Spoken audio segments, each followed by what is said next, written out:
اب یہ کریں، اور یہ ناممکن نہیں ہے. اگر ناممکن ہوتا تو خدا ایسا دین اتارتا ہی نہیں. ممکن ہے، کر سکتے ہیں ہم.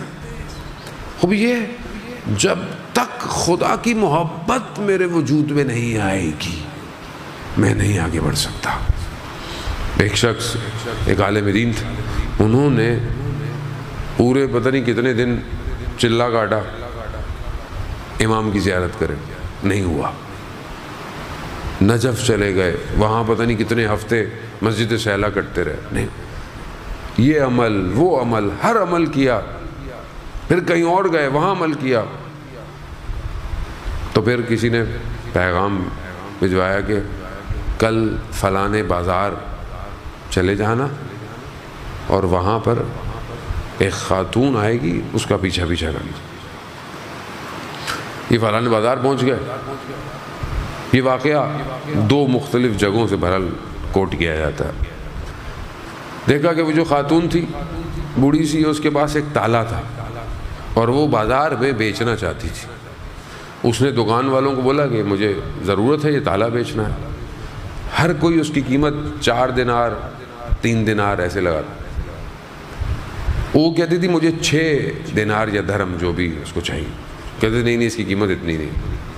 یہ کہتے کہتے بہرحال وہ ایک دکان پہ گئی، اس سے کہا کہ مجھے یہ تالا بیچنا ہے اور مجھے اس نے بولا 6 درہم کیوں چاہیے تو؟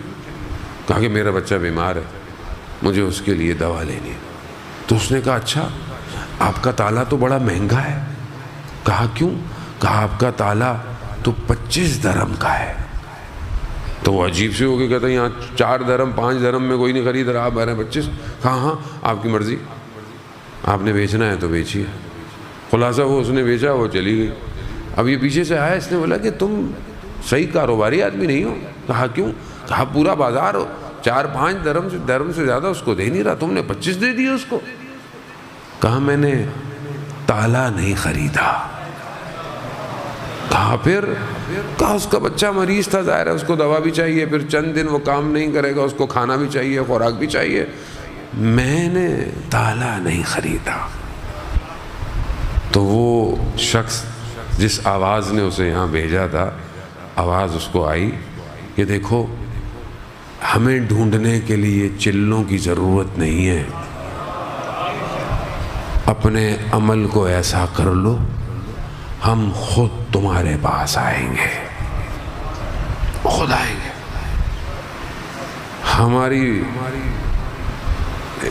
مولانا صاحب ہم امام کو کیسے دیکھیں، ہم امام کی زیارت کیسے کریں؟ اپنے آپ کو صاف کریں. اپنے آپ کو آپ سمجھتے ہیں کہ میں نے دن میں کوئی ایسا کام نہیں کیا کہ آج میں امام کو دیکھ سکتا ہوں. ہر شخص خود، میں خود، آپ خود. کیا میں آج رات سونے سے پہلے امام سے مل سکتا ہوں؟ آپ اپنا محاسبہ خود کریں، میں اپنا محاسبہ خود کروں. میں خود پھنسا ہوا ہوں اور انسان پھنس جاتا ہے، گرفتار ہے. جانے مطلب انسان اپنی زندگی کے حوادث حادثوں سے سیکھتا ہے نا. میں خود اپنے آپ کو دیکھتا ہوں کہ مسلسل حوادث مجھے گرا رہے ہیں، لیکن خدا کا شکر ہے کہ یہ احساس ہو جاتا ہے کہ میں نے غلطی کی ہے. یہ بھی خدا کا کرم ہے. استاد دانشمند کہتے ہیں کہ میں اپنے ایک استاد جو کہ بہت عالم اور وارستہ اور پرہیزگار تھے، ان کے ساتھ اصفہان میں کہیں کسی جگہ پر مجلس میں یا درس میں گیا. رات وہیں آ گئی، میں رک گیا. میں نے رات کو غنیمت جانا اور میں نے ان سے سوال کیا.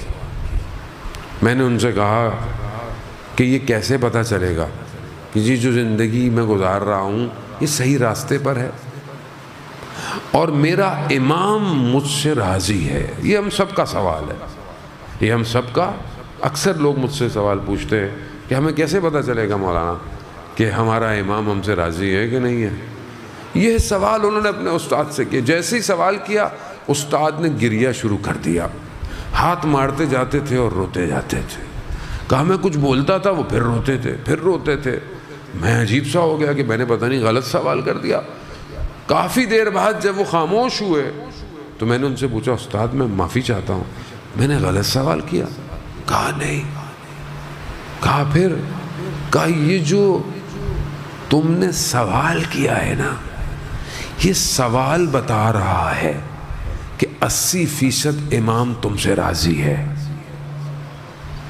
ورنہ یہ احساس آپ کے اندر پیدا ہی نہیں ہو سکتا۔ بس آپ کے اندر یہ احساس کیسے پیدا ہو کہ میرا امام مجھ سے راضی ہے کہ نہیں راضی؟ اس کا مطلب کیا؟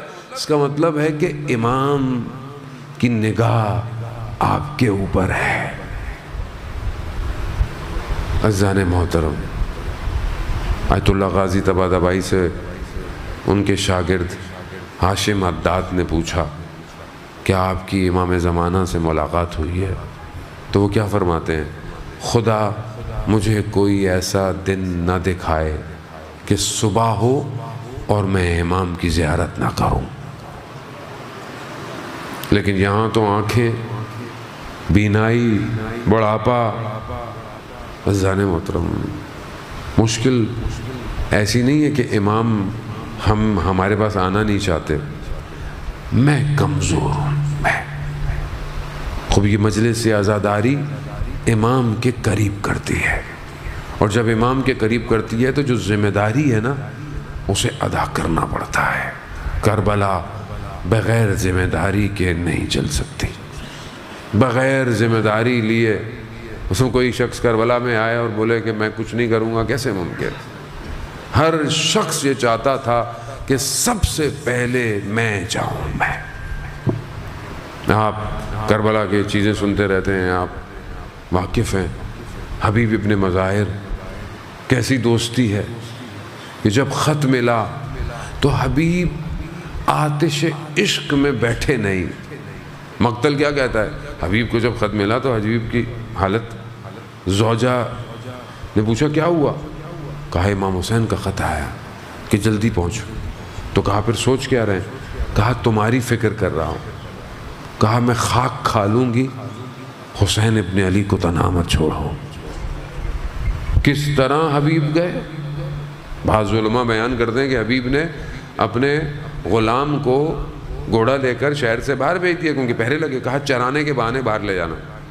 خود بازار گئے جیسے کچھ خریدنے جا رہے ہیں۔ وہ مسلم ابن اوسجہ، وہ بھی دوست ہیں، ان سے ملاقات ہوئی۔ کہا مسلم کیا کر رہے ہو؟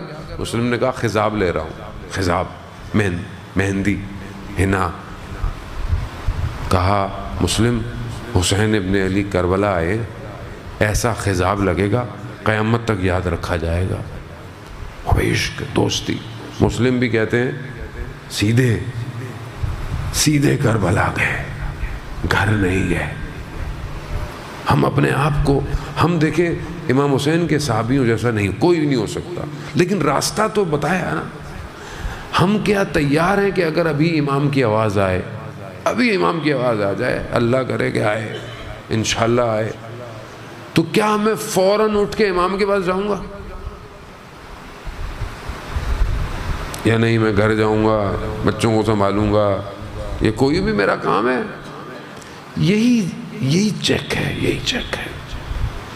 یہ ایسے گئے کہ ذیشان حیدر جوادی پڑھتے تھے کہ غلام جو گھوڑے کو لے کے پڑا ہوا تھا، حبیب نے اسے کہا کہ جاؤ تم آزاد ہو۔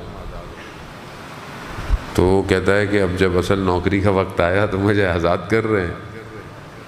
تو کبھی مالک سواری پہ بیٹھا ہے، کبھی غلام سواری پہ بیٹھا ہے۔ عجیب عشق ہے، یہ عشق ہے۔ اور یہ محبت جس کے دل میں آئے وہ اپنے آپ کو فنا کر دیتا ہے۔ روز عاشور جب مسلم گرے تو حبیب ابن مظاہر دوست تھے، پوچھا کوئی وصیت ہے؟ مسلم نے، حالانکہ حبیب جانتے تھے خود بھی شہید کر دیے جائیں گے، لیکن وصیت ہے؟ تو مسلم نے امام حسین کی طرف اشارہ کیا، کہا حبیب جب تک زندہ ہو صحرا کے لال کا ایک بال نہ ٹوٹے۔ یہ عشق ہے عزیزان محترم، بس عزیزان محترم، یہ عشق اور اطاعت کیسے میں آپ کو بیان کروں کہ حضرت ام البنین نے اپنے وجود سے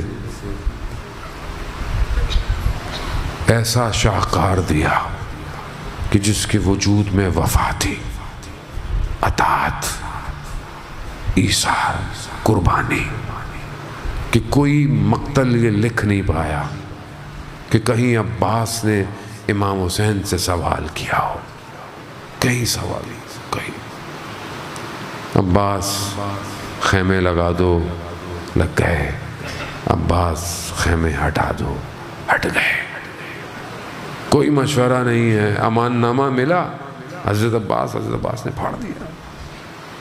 عباس کو امان نامہ دے رہے ہو، اللہ اکبر۔ شب عاشور سب کو امام نے کہا بیعت ہٹا دیتا ہوں، مقام دکھا دیے، چلے جاؤ، ان کو مجھ سے مسئلہ ہے۔ 3 دفعہ چراغ کو بجھایا گیا، تینوں دفعہ چراغ کو روشن کرنے کے لیے کس کا نام لیا؟ عباس۔ کیوں؟ کیونکہ امام حسین جانتے تھے سب چلے جائیں گے، عباس نہیں جائے گا۔